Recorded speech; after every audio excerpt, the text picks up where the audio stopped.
அத்தா வீடு இவ்வளவு பெருசா கட்டிட்டீங்க. வாஸ்து பண்ற அன்னைக்கு வந்தது. அப்ப கூட இவ்வளவு பெருசா இருக்கும்னு நினைக்கவே இல்ல அத்தா.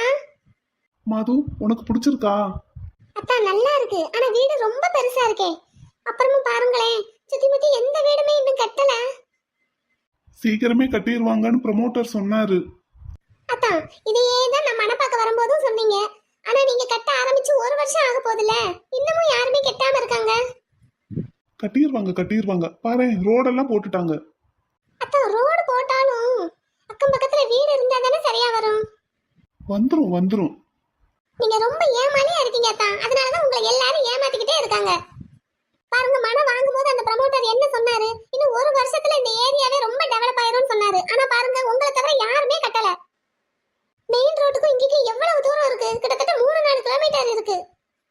அதான் 2 பேருக்கிட்டயுமே வண்டி இருக்குல்ல மாது, சல்லுன்னு வண்டியில போயிட்டு வந்துடலாம்.